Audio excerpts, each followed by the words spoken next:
aty kur duhet të dalin dhe të përballen burrat. Dhe shumë prej jush i kam ullur në gjunjë.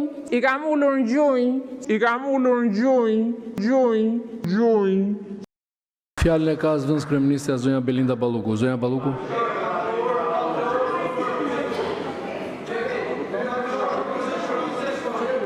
Jemi në diskutim, çfarë procedure? Nuk ka as rendite, as votim, nuk kemi as proces votimi, për çfarë procedura ka filluar, është diskutimi. Zonja Balluku, fjala për ju.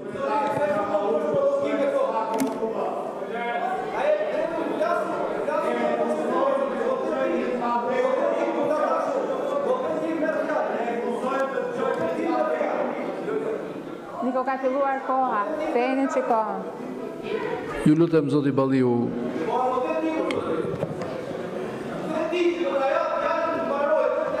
Kur të mbaroj, pra tani jemi në diskutim. Ju lutem uluni, nuk jemi në procedurë, s'kemi procedurë, jemi në diskutim. Rendi ditës përfundoi, nuk jemi në proces votimi, nuk jemi nëse keni ndonjë propozim për ndërprerje seance vetëm, ajo është, ajo ngelet. Po, s'ke. Atëherë meqense nuk keni, nuk ka procedurë. Zonja Balluku, fjala për ju. Ju lutem uluni. Ju lutem uluni.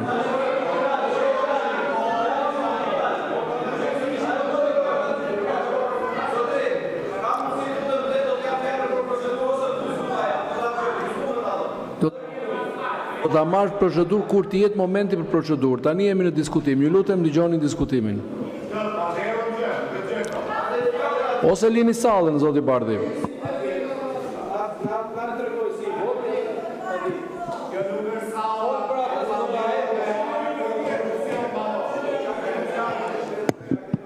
I nderuar kryetari i Kuvendit, të nderuar kolegë deputet, përpara se të nisë prezantimin e buxhetit sektorial për Ministrinë e Infrastrukturës dhe të Energjisë, 11 programet që ajo përfshin, dëshiroj të them disa fjalë që ja kam borxh mira qytetarëve, që më kanë besuar për faqësimin e tyre.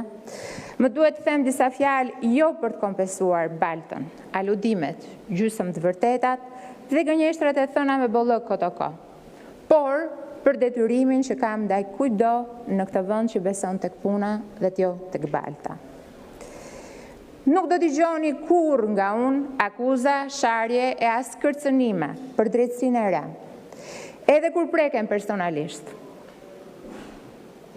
As lëvdata e himna, pasi besoj thellësisht se kjo drejtësi e re e dal nga reforma, produkt i vullnetit politik të Partisë Socialiste dhe të Edi Ramës, është duke kryer misionin për cilin u reformua.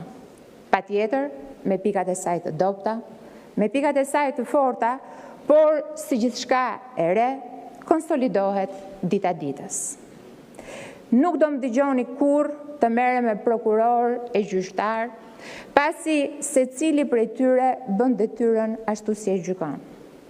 Nuk do prononcohem kurrë për çështjen nën hetim, pasi ato kanë rrugën e tyre, të cilën do e ndjek me diskrecion të plot, derisa e vërteta të marrë formë të prerë, cila do qoftë ajo. Por, unë si gjithë kolegët e mi të Partisë Socialiste, mbështesim reformën në drejtësi dhe produktet e saj, edhe kur prekemi personalisht, pasi ndryshe, nga sa thoni e mendohet, Partia Socialiste është një formacion politik serioz, i vetmi në Republikën e Shqipërisë, ku fjala e secilit dëgjohet dhe fjala e secilit ka peshë. E ajo reformë ka marrë mbështetjen e çdo socialisti. Ndaj, në respekt të plot të misionit të saj, nuk kam asnjë koment. Çështja shëndron se ju të nderuar opozitarë që më ndihni nga kafja e parlamentit në këto momente, keni dy standarde për sa i përket reformës në drejtësi dhe për sa i përket SPAK-ut. Kur SPAK thret Saliun dhe Lozni ku kam qefti me zarfin, i cili është zarfi që pret 15 vite populli shqiptar për drejtësi, për një vrasje shtetërore në 21 janar, atëhere SPAK-u ndikohet nga Edi Rama. Kur SPAK-u thërret Sali Berishën dhe mban me arrest shtëpie për ditë e për muaj, Zoti Sheaj, të tërheq vëmendjen. Kur sot është i pandehur në GKO për korrupsion pasiv të zyrtarëve të lartë, atëre Edi Rama e ndikon SPAK-un. Por kur sipas jush,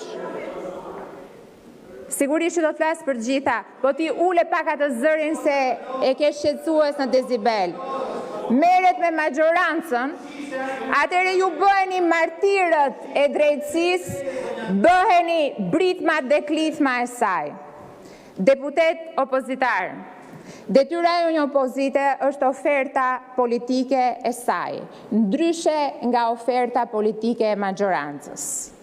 Rotacionin që kaq shumë e doni, nuk mund të bazoni me pathos se këtë do të kap SPAK-u nga majoranca. Jeni kthyer në një tifozëri sedentare, që i lutet Zotit aman t'i heq SPAK-u këta që të vim në. Por rotacioni bëhet me vot dhe jo me lutje Eduard Trokitje. Sot buxheti 2026 që prezantohet në këtë sallë është premtimi i mbajtur i ofertës politike të Edi Ramës. Kush është alternativa juaj? Çfarë i ofroni ndryshe shqiptarëve? Partia Socialiste është e vetmja parti që ka një ofertë politike sot për vendin. Ju keni emrin Partia Demokratike, por me demokracinë brenda partisë nuk keni lidhje. Tek ju për të qenë pranë faraonit Sali, duhet jesh humbës, duhet të mos kesh shtyllë kurizore, duhet të jesh një kamaleont politik ju jap masën e vërejtjes në bazë të nën 64 pika 1 e rregullores për shkelje të përsëritur.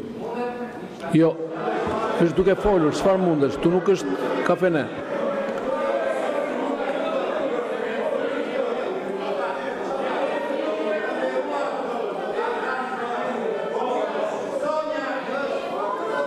Zoti Sheaj, nëse do të vazhdoni të prishni seancën, do të vijojmë me masat disiplinore, sipas rregullores.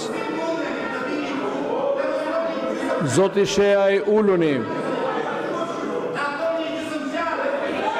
Keni marrë 2 masa, ju lutem nëse vazhdoni do të merrni masën e tretë që është heqja e të drejtës së fjalës për ditën e sotme. Nëse vazhdoni do të merrni masën e tretë. Zonja Balluku.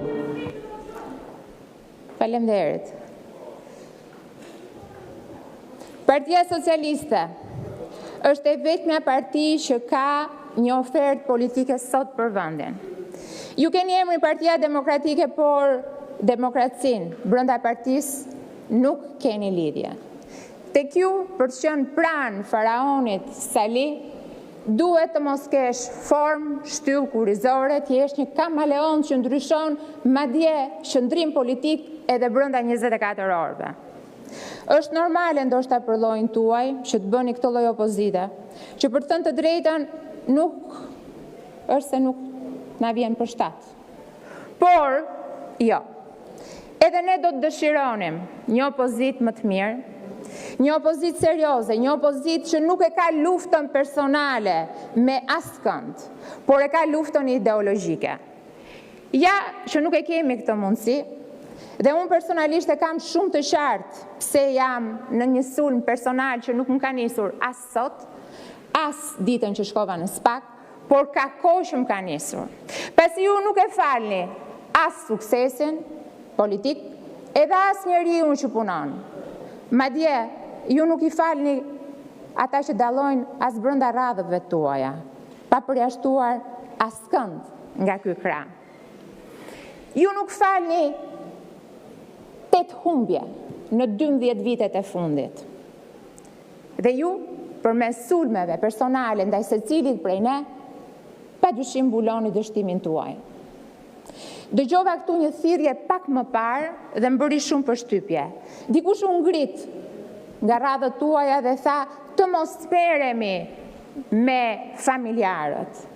Seriozisht, kur e vendosët këtë akt etik?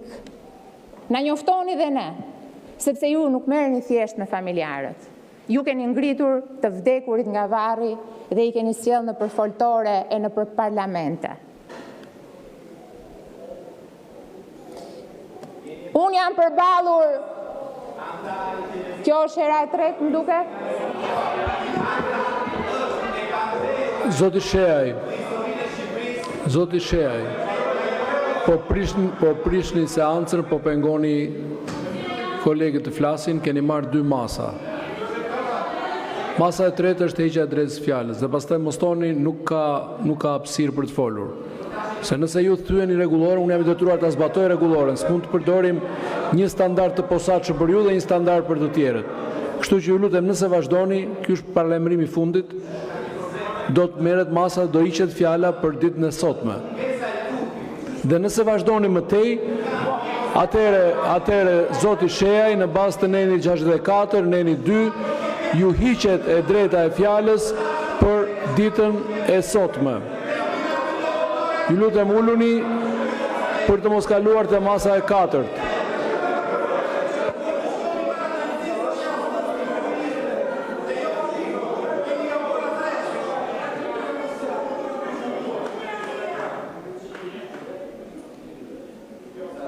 Ndjezoja Palluku. Unë me shumë prej jush jam përballur politikisht. Dhe jam përballur në fushë betejë, aty kur duhet të dalin dhe të përballen burrat.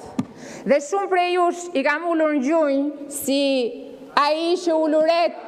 Vazhdojmë shumë.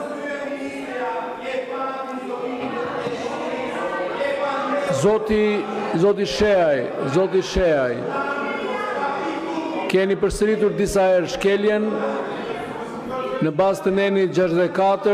O Agron, fraksion nuk 3. bëhet politika me selfie, Agron. Nuk e bëhet me selfie. Largoni dhe lini sallën. Të duhet të dalësh Jeni në të preashtuar nga seanca. Nuk bëhet me selfie. Zoti Sheaj, ju lutem lini sallën. Pronar i call centerave. Kaq do ngelesh, nuk do bësh dot politikan, do jesh një pronar i vogël i call centerave që nuk paguan sigurimet shoqërore dhe i mban ata dje me vajza me rrogë më pak se minimalja. Nuk bëhesh dot politikan, Agron, po nuk dolet në fushë betejë. Nuk bëhesh politikan me Facebook, Agron. Duhet të dalësh të takosh njerëz, Agron. Nuk jemi në call center këtu.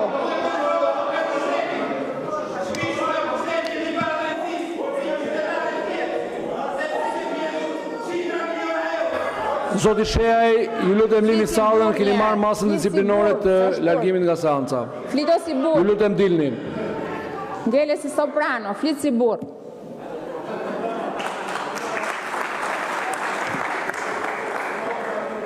Zoti Balla ka kërkuar fjalën, ndjes zonja zëvendës kryeministër, ka një ndryrje procedurë.